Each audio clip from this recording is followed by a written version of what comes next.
Yo, yo, Tony D here, jumping into Star Trek, Red Shirts. This is a fantastic series. It's a gem for me. It really is. Straightforward action comic book. However, there's some deep stuff there. If you're into mystery, drama, if you're into becoming somewhat invested in a character, I don't know what you would call it, but The Walking Dead seemed to start this in pop culture where you would become invested in a character and then they would take them out. You know what I mean? It seemed like a start. Now, I'm not saying that that's the very first time that this has happened in pop culture, but that seemed like a turning point where there's a strong shift to that. And even now with it, and Welcome to Derry, we received the same thing. This has the sprinkles of the niblets. And I'm going to get into that. So issue 4, you can jump on anywhere in this series. I truly believe that.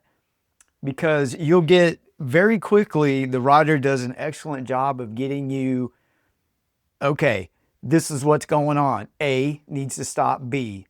Boom. But it goes deeper, which is really great narration. And I really like the artwork. Matches the tone of the book. The covers by Chris Shannon. This one truly is, get the cover A's. They are fantastic. And they have a foreboding tone that's very unapologetic. And it's like, okay, it's like this. I love these covers. Point blank shows you what you're getting into. This one's look at that, the laser blast. Look at this one, the transporter gone wrong. So they have a name, and this is a question for people that are watching. Is this the first time that these characters have been called the Red Shirts? Think about that. This may be a term coined for the first time. Now, if it is, like Comic Key Collector, they'll have it in there as like the first issue that has it, or it'll probably be the first issue that the term Red Shirts is used to describe the Red Shirts and what happens. Chris Cantwell is doing the narration. He's doing a great job getting you from point A to point B, but also interweaving the complexities of it. Like, you're gonna have some, I don't want to say limited emotional investment, but I guess that is really what it is. With the limited emotional investment you get in characters, they take them away fast. And this is an example. And this is not like a huge spoiler for this book. This is what it's about. It's about these red shirts being offed, and they give you, it's probably best I show you the first issue. They give you like a Deadpool, like a list. And for a 5-issue series, they go through them fast.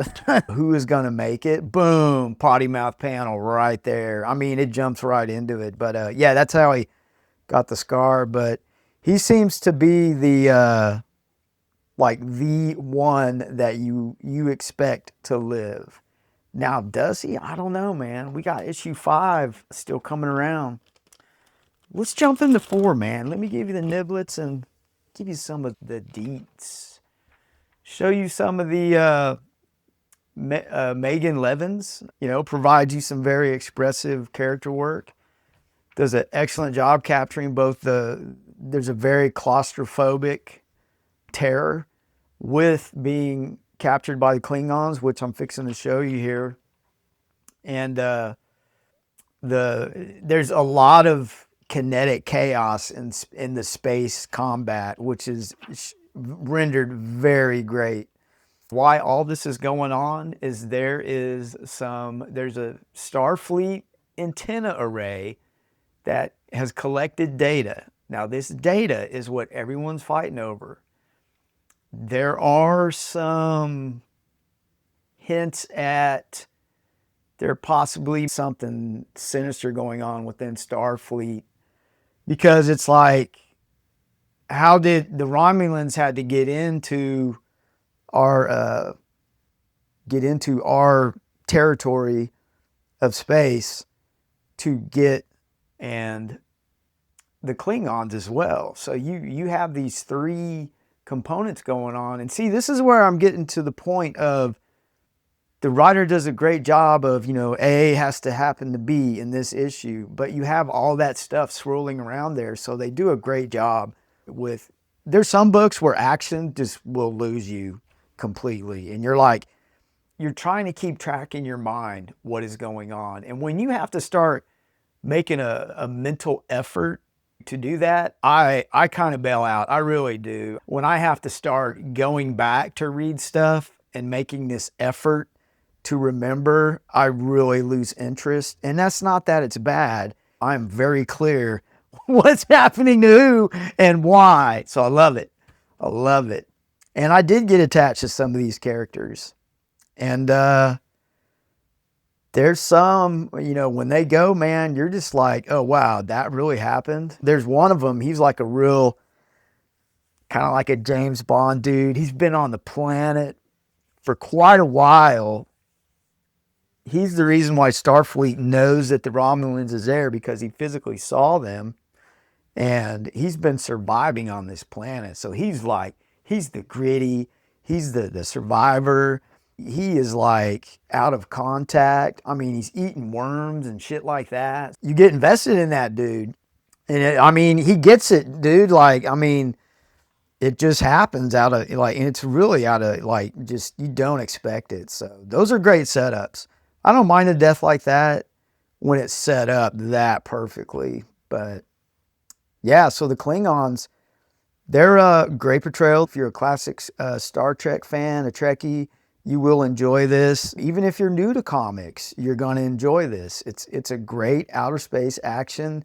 You don't have to know everything about Starfleet. That's another thing where some books, when you get into them, you have to know a little bit about the culture. And Star Trek, I'm telling you, they have a huge culture. You're going to be real hard pressed to find someone that does not know what that means, Star Trek. But that being said, you could be someone that knows nothing about it and get into a great outer space action-packed book.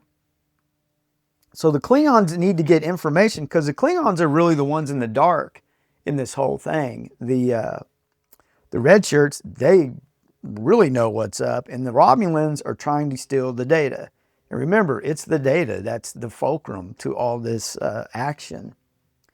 And we really don't know what the data is, because it's a weather antenna. So there you go. That's a great way to kind of hide something that may be even deeper. So you're getting into political espionage, stuff like that. If you're into that stuff, you'll really dig this. So the two that are captured by the Klingons, they're getting these pain sticks. They're taking it to them.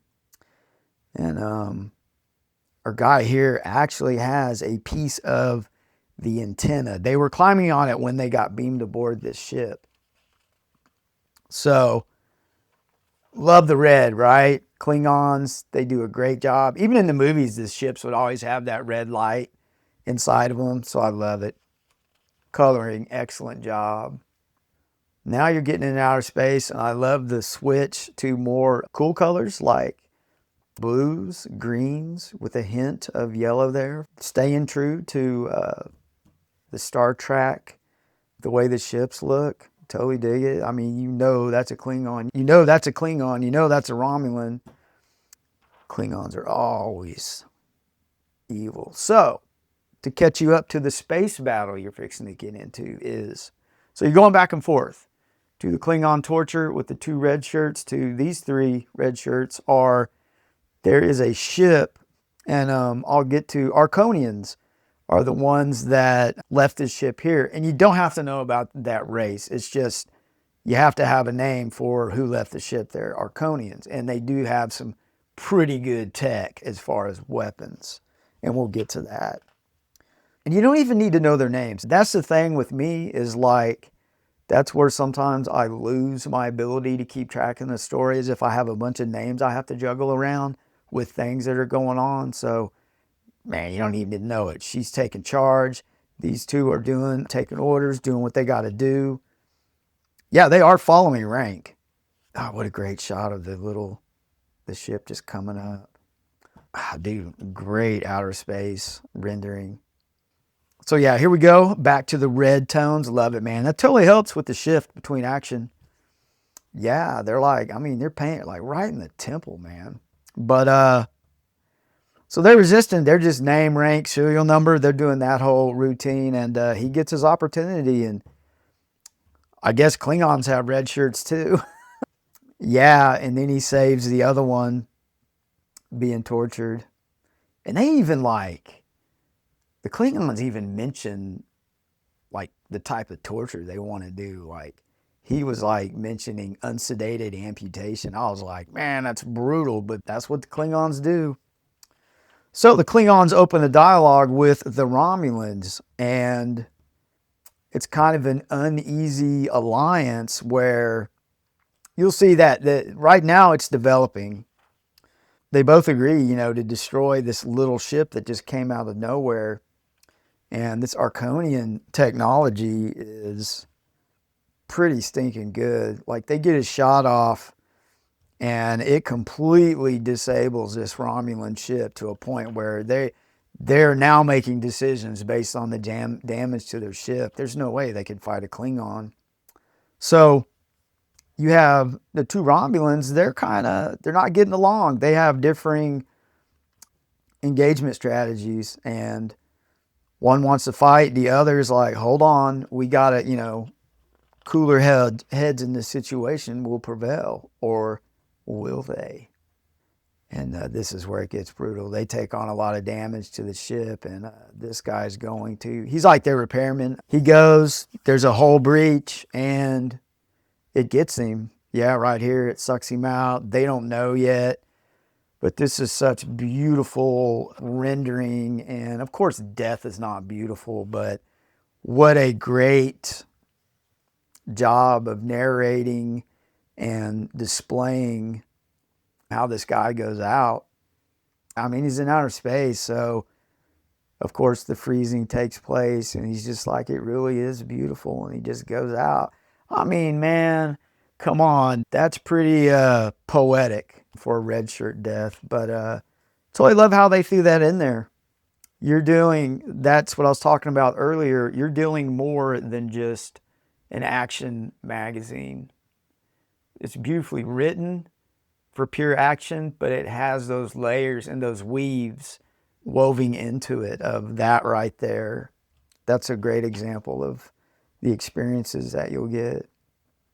And it seems with issue 4, and that's why I picked 4, was this seems to be, we're peeking out. We're peeking out to get to an epilogue, I believe, to issue 5, where everything will be revealed, I'm pretty sure.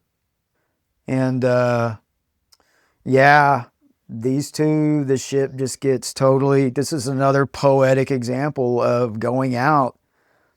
And she's been trying to get this guy's chili recipe from the get-go. And within this moment, he gives his secret, and just the expression on her face. Well done by the artist, by the way. Well done. Megan Levens. She's just like, I knew it. I've been trying to crack that for years. So if you get down to the psychological part of that, it's like a secret, even though it is so minuscule as adding apple cider to chili. I laugh about that, but I mean, that's when you can tell a great writer, man, from a good writer, is a detail like that, where the impact of that is just, it's there. It's great. The cooler heads prevail.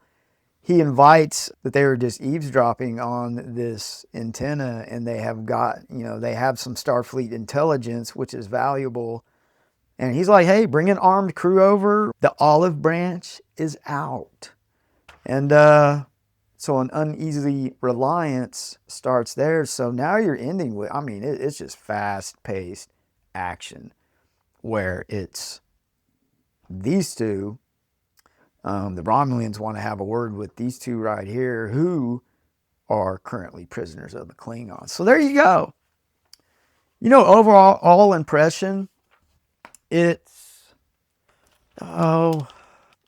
seems like a bold experiment, within the Trek universe. It's definitely fresh and different. it's really an overlooked theme that, you know, of these crew members, but we've always known about it if you've watched the series and read the comics as well. It's a very tense action story, morally ambiguous, and it's deeply human. They're so good. I just want to recap them again. Like this, the deeply human part of the book is right here. Some readers may struggle with the absence of trying to narrow down a protagonist, of having a familiar hero throughout the story. But this really thrives on just gritty realism and thematic exploration of the sacrifice of the red shirts. Hope you enjoyed the video and get it.